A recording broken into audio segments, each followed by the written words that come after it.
Bonjour à tous, me voilà rentrée de vacances. Voilà, dans l'hiver, un peu plus frais. Je vous remonte encore un petit bout de chez moi, c'est tellement beau.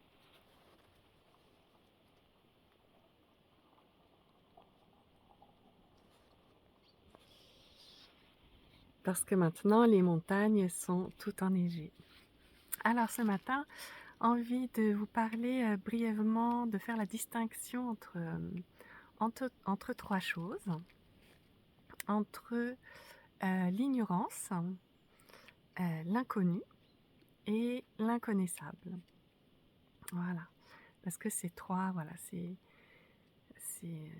voilà, c'est trois possibilités.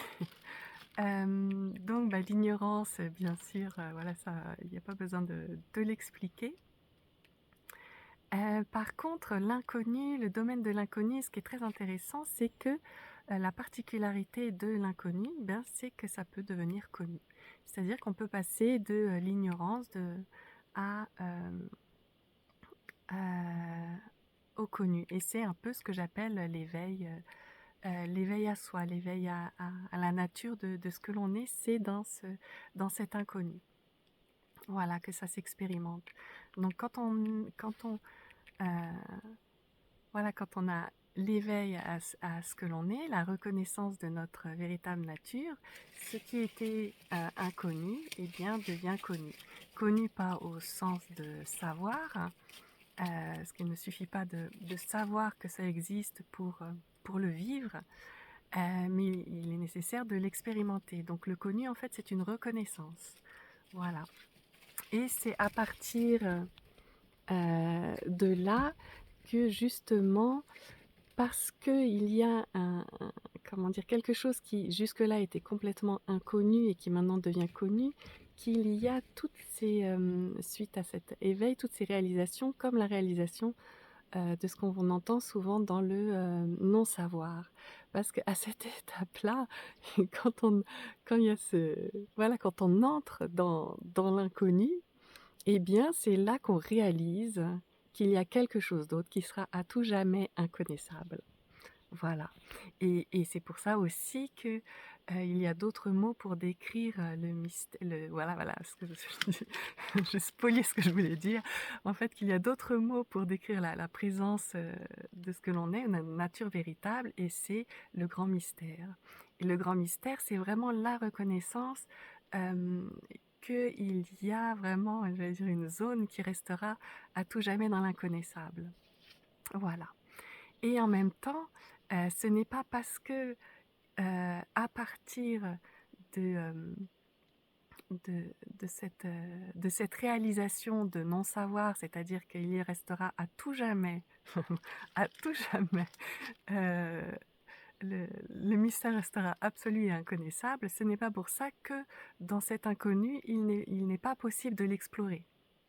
Puisque déjà, c'est ce qui a été fait pour se rendre compte de l'inconnaissable, ça veut dire qu'on a déjà fait un pas dans l'inconnu. Ça veut dire que vraiment en étant, justement ce que je dis beaucoup, en ne se limitant pas à, comment dire, à faire un savoir justement de ce nouvellement connu, eh bien on peut continuer à explorer. Voilà, à explorer dans le domaine de l'inconnu. Voilà, parce que, parce que dans tous les cas, et ça j'en ai déjà parlé, mais qui se reconnaît dans cette... finalement, qu'est-ce qui devient connu? C'est toujours à partir d'un moi qui se reconnaît. C'est le moi qui reconnaît son essence, c'est le moi qui reconnaît le mystère de toute chose, qui reconnaît sa limitation, parce qu'il reconnaît en même temps son essence infinie, mais à partir du moment donné où il y a cet éveil au moi aussi, il se reconnaît aussi dans ses limitations. Voilà, parce que c'est ce miracle que l'on est, on est à la fois infini et limité. Là, maintenant, tout de suite, quand je vous parle, je peux vous dire, je suis tout ce qui est, je suis la vie, mais ce qui parle, ce qui dit là, ça, maintenant, c'est un individu unique, c'est un moi unique. C'est ça le miracle que tout le monde vit, mais que je ne sais pas pourquoi, qui est une évidence. Moi, quand je vois toutes les personnes qui me disent, je suis tout ce qui est, il y a voilà, et je n'existe pas, etc. Moi, je vois je vois, je vois un miracle devant moi qui est en train de s'opérer. Et c'est pas parce que, comment dire, voilà, c'est un miracle, voilà. Et c'est difficilement, euh, euh, c'est pour ça qu'explorer l'inconnu, c'est c'est beau et en même temps, c'est effectivement, c'est complexe parce que c'est la zone de tous les paradoxes pour le savoir, pour le mental, parce que le mental, lui, il ne peut pas avoir accès à ça. Donc une fois qu'il y a une reconnaissance de la nature véritable, après le mental il arrive comme ça et puis il saisit les quelques réalisations qui ont été vécues, comme par exemple la réalisation de bah mince, je ne pourrais jamais savoir complètement, et du coup après bah, il le brandit voilà comme un étendard non savoir, et puis du coup bah, ça limite ensuite l'expérimentation. Voilà, c'est dommage, et du coup après c'est comme le mental lui-même qui se dit ou qui dit aux autres: «Mais non, il est impossible de mettre des mots et toute tentative est complètement vaine» et cetera. Et oui, c'est vrai, c'est vrai, mais c'est qu'une partie de la vérité, et l'autre partie de la vérité, c'est que l'on peut, explorer, en fait. C'est vraiment je sais pas comment dire ça, mais les réalisations sont une vérité, mais chaque vérité est un bout, comment dire? C'est une facette de l'inconnu qui devient connu. Hem, voilà, c'est une facette, et on peut explorer comme ça plein de facettes sans essayer de tout faire rentrer dans un savoir, de tout rendre cohérent, et c'est ça qui est, voilà, magnifique. Donc voilà, c'était un peu pour rétablir ça mmh, parce qu'il y a tant de possibilités, ouais, tant de possibilités d'explorer. Si on peut vraiment rester avec tout ça, avec, voilà, à partir du moment donné où j'ai fait ce saut dans l'inconnu, ben, je réalise l'inconnaissable, et en même temps, je peux continuer parce qu'il y a ce qui fait partie de moi aussi. Vraiment, je suis du domaine de l'inconnaissable, je me connais dans ce qui était inconnu de moi, et j'ai toujours aussi une part d'ignorance, bien sûr.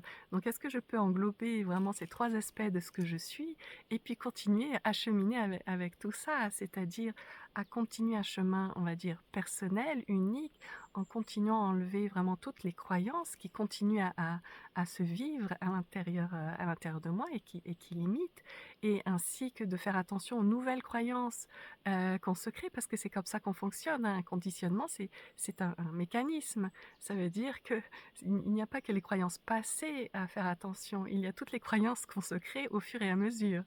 Donc, donc voilà, voilà, ce petit mot pour, voilà, parce que j'ai joie à pouvoir, moi, avoir comment dire, le plus une vision la plus ample possible, heu, voilà, en gros. Bon, bah, je vous souhaite de belles explorations de tout ce que vous voulez, vraiment en toute liberté, en toute joie, sans être vraiment limité par, voilà, s'il y a quelque chose, s'il y a un élan, par exemple, bah, voilà, comme moi, j'ai envie d'explorer par moment. Voilà, vraiment la nature de ce que je suis dans ses multiples facettes, dans ses multiples réalisations, dans ses multiples fruits. Euh, eh bien, il est nécessaire effectivement de ne pas s'accrocher à une réalisation. Voilà, donc dès qu'il y a quelque chose qui vient vraiment comme un savoir, en fait, c'est le garder précieusement en soi, vraiment, cette vérité, mais ne pas en faire quelque chose d'absolu. Voilà, parce que sinon ça limite le reste. Voilà, je vous embrasse et je vous souhaite, le plus de liberté que vous pouvez, goûter, aujourd'hui simplement parce que la liberté, ça fait aussi partie de notre essence et c'est bon, de notre essence et bien sûr de notre moi unique, hein. Comment il s'exprime notre moi, en fait, quand il n'est plus, justement, moins on est conditionné et plus on goûte de liberté aussi. Ça, la liberté, ça se goûte, à tous les plans. Voilà.